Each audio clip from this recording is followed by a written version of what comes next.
우리 가족의 먹거리를 관리하는 주방에는 나무, 플라스틱, 유리 등 다양한 소재의 조리도구와 주방용품들이 가득한데요. 이러한 용품들을 잘못 사용하면 우리 건강을 해치고 발암물질에 노출될 수 있다는 사실 알고 계신가요? 이번 시간에는 잘못 사용하면 우리 건강을 해치는 주방용품들의 올바른 사용법에 대해 자세히 알려드릴 테니 끝까지 시청해주세요. 잘못 사용하면 건강을 해치는 주방용품 첫 번째는 스테인리스 용기입니다. 새로 산 스테인리스 냄비를 만졌더니 손에 검은 가루가 묻어나는 경험 해보셨죠? 이는 스테인리스를 매끄럽게 가공하거나 광택을 내기 위해 사용하는 연마제의 미세한 가루가 남아있는 것인데요. 연마제의 주요 성분은 탄화규소로 이는 국제암연구소에서 2A 등급 발암물질로 분류하였습니다. 탄화규소는 공기를 통해 흡입되어 폐에 들어가면 암을 유발할 수 있는 성분으로 새 스테인리스 제품은 이를 제거하는 것이 매우 중요한데요. 그런데 연마제는 지용성 물질이라 물이나 주방세제로는 제거되지 않고 기름으로 닦아내야 합니다. 그 방법은 식용유를 키친타올에 적당량 묻혀 제품 구석구석 닦은 후 베이킹소다를 넣고 팔팔 끓이고 물로 헹군 후 다시 물에 구연산이나 식초를 넣고 끓여서 부드러운 수세미의 주방세제로 깨끗하게 씻어주시면 됩니다. 그런데 다행히도 한국에서 생산되는 스테인리스 제품은 대부분 탄화규소 대신 스테아린산이나 산화알루미늄을 연마제로 사용한다고 하는데요. 이는 인체에 해가 없는 물질로 국내 제품에 대해선 크게 걱정할 필요가 없습니다. 하지만 외국에서 수입된 제품은 연마제의 성분이 확실히 명시되지 않으므로 추가적인 세척 과정을 통해 안전하게 제거하는 것이 좋습니다. 잘못 사용하면 건강을 해치는 주방용품 두 번째는 플라스틱 반찬통입니다. 우리 부모님들, 지금 냉장고 안의 반찬통으로 어떤 것들을 사용하세요? 유리와 스테인리스 등 여러 가지가 있겠지만 플라스틱 제품도 많이 사용하실 텐데요. 그런데 이 제품들에서 발암물질이 생성될 수 있다는 사실을 알고 계신가요? 배달 음식이나 간편식 용기 같은 일회용부터 냉장고 속 반찬통까지 플라스틱은 우리 일상 속 곳곳에 자리 잡고 있는데요. 플라스틱을 용도에 맞지 않게 사용할 경우 플라스틱 속 환경 호르몬이 노출되어 우리 인체에 악영향을 끼칠 수 있습니다. 그래서 용기 바닥면에 표기된 숫자와 영어 기호를 확인하고 재질에 따라 사용 용도를 달리하셔야 합니다. 반찬통 고르실 때는 그중 2와 5를 꼭 기억하세요. 이는 고밀도 폴리에틸렌이란 성분으로 주로 식품 포장 용기에 사용되며 내열 온도가 높아서 전자레인지 사용이 가능하고 인체에 무해하여 물병, 세제통, 어린이 장난감 등에 사용됩니다. 그리고 5는 폴리프로필렌으로 가볍고 내구성이 강하며 끓는 물이나 전자레인지에서도 사용이 가능하여 조리도구나 컵, 밀폐용기 등에 사용되고 환경 호르몬이 배출되지 않아 의료 장비에도 사용될 만큼 안정성이 우수합니다. 그러니 플라스틱 통을 구매하실 때는 하단의 표기 꼭 확인하시고 용도에 맞는 제품으로 선택하셔야 하며 플라스틱이 내구성은 뛰어나지만 영구적으로 사용하는 제품은 아니니 대체로 1년에서 3년 정도 사용 후에는 교체하시는 것이 좋습니다. 잘못 사용하면 건강을 해치는 주방용품 세 번째는 알루미늄 용기입니다. 알루미늄 냄비나 식기류는 가볍고 열 전도율이 높아 빠르게 음식을 끓일 수 있고 녹슬지 않아서 관리가 쉽다는 장점이 있지만 일부 식품을 장시간 보관하거나 조리할 때는 주의가 필요한데요. 바로 간장, 양배추, 토마토와 같이 산도나 염분이 높은 식품을 보관하면 알루미늄이 용출되어 우리 건강에 해로울 수 있기 때문입니다. 알루미늄이 몸속에 축적되면 중금속 중독을 일으킬 수 있는데요. 이때 구토, 설사, 메스꺼움과 같은 증상이 나타날 수 있으며 특히 뇌에 축적될 경우 신경세포를 손상시키고 치매나 뇌질환을 유발할 수 있고, 신장질환이나 당뇨병이 있는 사람은 알루미늄이 체내에서 잘 배출되지 않아 더욱 위험할 수 있습니다. 그리고 알루미늄 용기는 세척할 때도 주의가 필요한데요. 표면의 산화 알루미늄 피박이 벗겨지지 않도록 금속 수세미 대신 부드러운 수세미나 천을 사용하는 것이 좋으며, 새로 구입한 알루미늄 용기는 물을 넣고 한번 끓여서 사용하면 피막이 강화되어 더 오래 사용할 수 있습니다. 그리고 오래되어 색이 변한 알루미늄 용기나 흠집이 많은 식기는 음식물 찌꺼기가 끼어 미생물이 번식하거나 쉽게 음식이 타게 되므로 새 것으로 꼭 교체하시기 바랍니다. 아직 구독하지 않으신 분들이 계신다면 구독과 좋아요 꼭 눌러주세요. 매주 알찬 건강 정보로 찾아뵙겠습니다. 잘못 사용하면 건강을 해치는 주방용품 네 번째는 프라이팬입니다. 프라이팬을 오래 사용하다 보면 자연히 코팅이 벗겨지는데요. 음식 맛에 영향을 주지 않으니 그냥 쓰지만 뭔가 모르게 찝찝한 마음이 들긴 하시죠. 한 검사에서 코팅이 벗겨진 프라이팬을 사용해도 중금속은 검출되지 않았지만, 바닥 재질이 드러날 만큼 코팅이 벗겨진 프라이팬에서는 알루미늄이 검출되었다고 합니다. 알루미늄이 장기간 노출되어 우리 몸에 쌓이게 되면 뼈의 칼슘 흡수를 방해하여 골다공증을 유발할 수 있으며, 일부 연구에서는 알루미늄이 특정 유형의 암 발병 위험을 증가시킬 수 있다고 합니다. 그러니 우리 부모님들의 건강을 위해서 코팅이 벗겨진 후라이팬이나 냄비는 버리시고 새 것으로 교체하시는 것이 좋습니다. 코팅된 프라이팬을 오래 사용하려면 쇠 숟가락이나 스테인리스 주걱 대신에 나무나 합성 수지재 등 부드러운 재질의 조리도구를 사용하는 것이 좋고, 세척 시 철 수세미보다는 부드러운 수세미를 사용하시고, 빈 프라이팬을 오래 가열하거나 염분이 많은 음식 조리 후에 프라이팬에 오래 올려두면 코팅이 약해질 수 있으니 주의하시기 바랍니다. 잘못 사용하면 건강을 해치는 주방용품 다섯 번째는 쿠킹 오일입니다. 캠핑이나 야외 활동에서 알루미늄 호일을 사용해 고구마나 감자를 구워 먹거나 고기 구울 때 불판에 쿠킹 오일 깔고 사용하신 경험 있으시죠? 이런 활동이 몸에 안전할까 하는 궁금증이 들 수 있는데요. 사실 호일은 음식에 포함된 산성 성분과 반응해 알루미늄이 용출될 수 있습니다. 실험에 따르면 아스파라거스를 알루미늄 호일에 싸서 오븐에 넣었을 때 최대 22.7mg의 알루미늄이 검출되었고, 이는 유럽 식품안정청 안전기준 허용치의 3배가 넘는 수치입니다. 알루미늄이 음식을 통해 체내에 흡수되면 대부분은 소변을 통해 배출되지만 완전히 배출되지 않고 극소량은 남아 점차 체내에 축적되는데요. 이 과정에서 알루미늄은 신경계에 영향을 미칠 수 있으며 파킨슨병이나 알츠하이머와 같은 신경질환을 유발할 수 있다는 연구 결과도 있습니다. 그러니 알루미늄 호일을 사용한 조리법은 가급적 피하는 것이 좋습니다. 잘못 사용하면 건강을 해치는 주방용품 여섯 번째는 비닐랩입니다. 주방에서 전자레인지 사용하실 때 비닐랩 자주 사용하시죠? 그런데 비닐랩이 우리 건강에 치명적일 수 있습니다.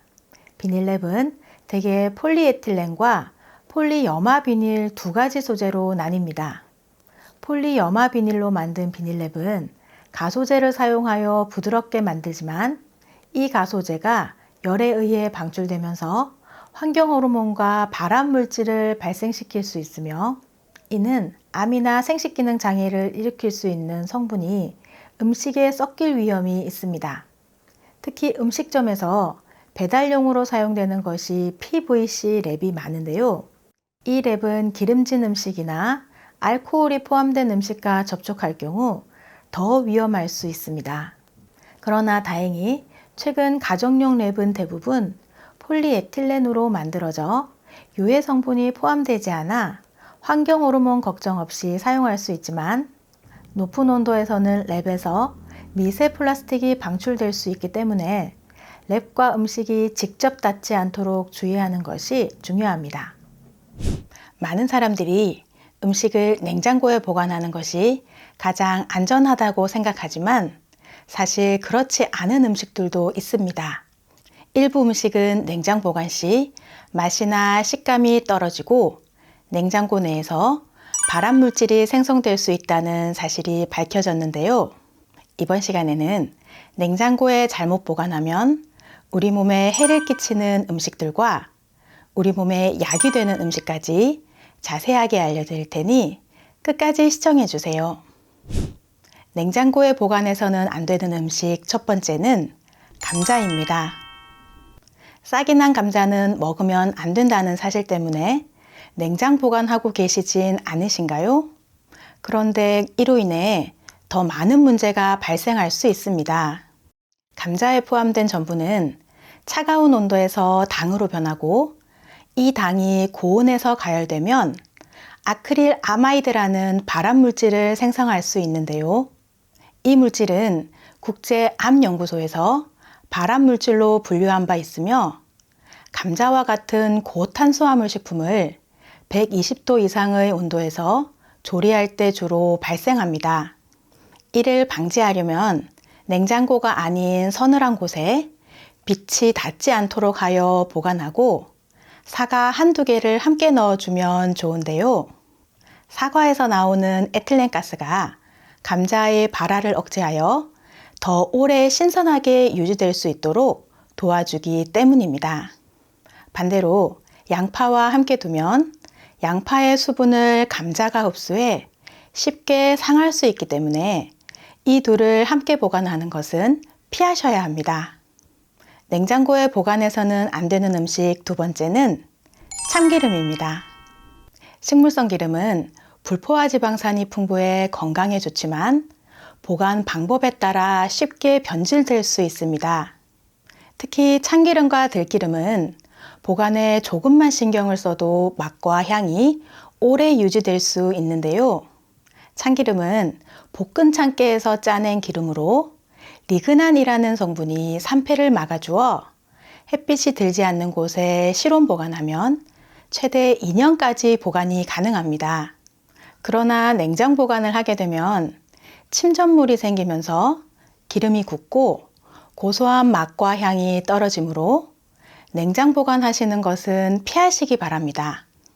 반면 들기름은 산패를 막아주는 성분이 부족하고 오메가3 지방산이 많아 빛과 열에 매우 민감하여 반드시 냉장 보관을 해야 하고 병을 신문지나 천으로 감싸 빛을 차단해주면 더욱 좋습니다. 그리고 개봉 후에는 1개월 이내에 드시는 것이 좋은데요. 참기름과 들기름을 2대 8의 비율로 섞어 리그난 성분이 더하면 영양소도 더욱 풍부해지고 보관 기간도 2배로 늘어나니 꼭 활용해 보시기 바랍니다. 냉장고에 보관해서는 안 되는 음식 세 번째는 생닭입니다. 생닭을 구매해 요리할 때 가장 신경 써야 할 점은 바로 캠필로박터라는 식중독균입니다.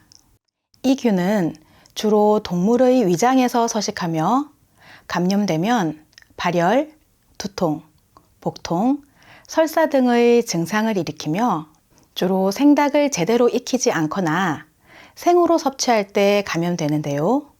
문제는 요리 과정에서 생길 수 있는 교차 오염입니다. 생닭을 씻을 때 물이 튀면서 다른 식재료나 주방기구를 오염시킬 수 있고 냉장고에 보관할 때도 가열하지 않고 먹는 과일이나 채소와 다 오염이 일어날 수 있기 때문에 생닭은 반드시 밀폐하여 냉장고 맨 아래 칸에 보관하는 것이 안전합니다. 캠필로박터균은 아주 작은 양에도 감염될 수 있으니 위생에 각별히 주의가 필요합니다. 냉장고에 보관해서는 안 되는 음식 네 번째는 마늘입니다. 우리 어머님들 마늘 보관 어떻게 하세요? 조금만 방심하면 썩고 물러지고 그렇다고 다 갈아서 얼려버릴 수도 없고 참 어려운데요. 마늘을 냉장고에 보관할 경우 습기를 흡수해 곰팡이가 피고 싹이 나기 쉽습니다.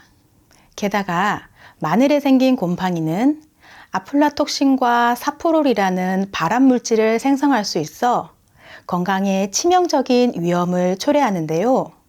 그래서 마늘을 보관할 때는 습기를 없애는 것이 가장 중요합니다. 통마늘은 쪼개어 햇볕 잘 들고 바람 잘 통하는 곳에서 바싹 말리는 것이 좋고, 냉장 보관할 때는 밀폐용기 바닥에 소금이나 설탕을 약 5mm 정도 깔고 그 위에 키친타올을 놓은 후 마늘을 올려두면 소금과 설탕이 제습제 역할을 하여 마늘이 곰팡이에 노출되지 않도록 도와줍니다.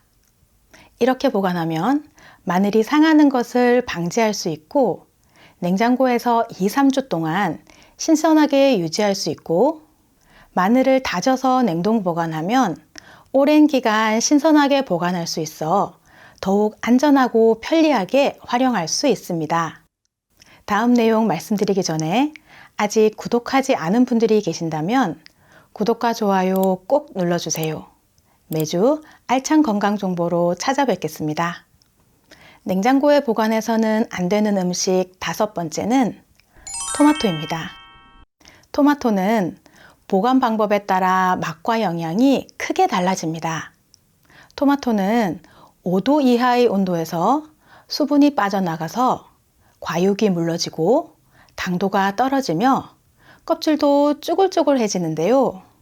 이런 변화는 토마토가 숙성을 멈추기 때문으로 특히 1-2일 이상 냉장 보관을 하면 더욱 뚜렷하게 나타납니다. 따라서 하루 이틀 정도의 섭취량은 냉장 보관이 가능하지만 장기간 보관 시에는 15에서 18도 정도의 서늘하고 햇볕이 닿지 않는 실온 보관하는 것이 좋은데요. 이 온도에서 토마토가 자연스럽게 숙성되며 맛과 질감이 유지되기 때문입니다. 또한 설탕을 뿌려 먹으면 비타민 B군이 파괴되므로 피하시고, 토마토의 영양소인 라이코펜도 냉장 보관 시 절반 정도 줄어들기 때문에 가급적 상온 보관하시는 것을 권합니다. 냉장고에 보관해서는 안 되는 음식 6번째는 양파입니다.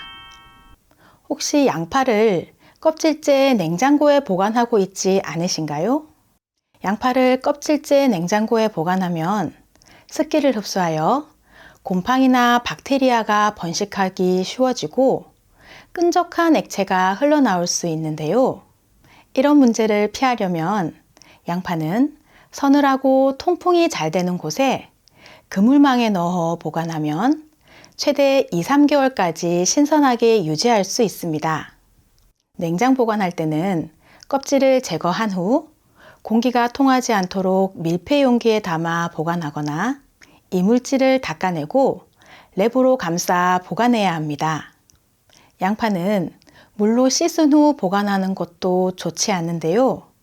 물이 양파 속으로 들어가 상하기 쉽기 때문입니다. 냉장고에 보관해서는 안 되는 음식 7번째는 수박입니다.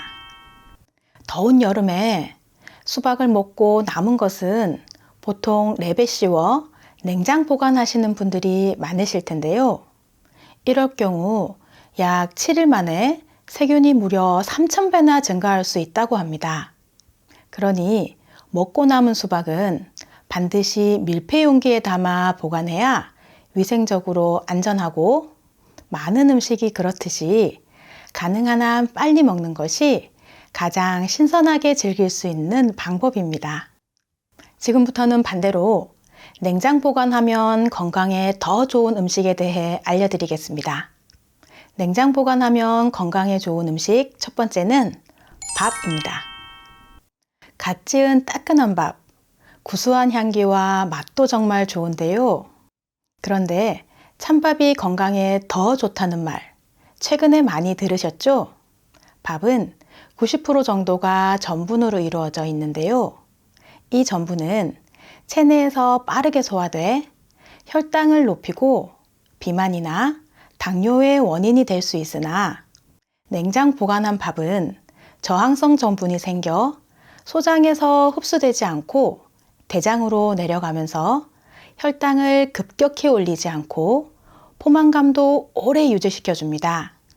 특히 냉장고에 보관한 밥은 갓 지은 밥보다 저항성 성분이 3배나 많고 냉동 보관은 전분의 변화를 막아 저항성 전분의 효과를 제대로 볼 수 없으므로 갓 지은 밥은 냉장실에서 최소 6시간 이상 보관하고 데워 먹는 것이 건강에 도움이 됩니다. 냉장 보관하면 건강에 좋은 음식 두 번째는 계란입니다.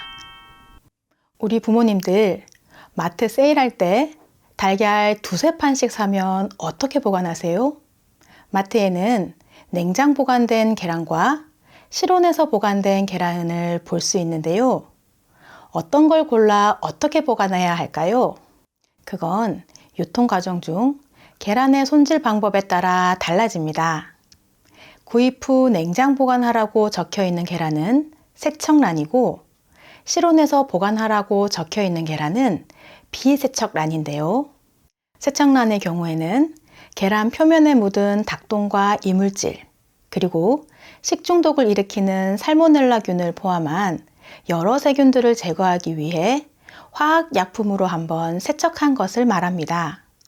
계란은 표면에 자연적으로 큐티클이라는 보호막이 존재해 외부의 미생물이 침입하는 것을 막아주는 역할을 하는데요. 그러나 계란을 세척하면 이 보호막이 제거되므로 세척된 계란은 더 이상 미생물로부터 보호받지 못하게 됩니다. 이 때문에 세척란은 냉장 보관이 필수적입니다.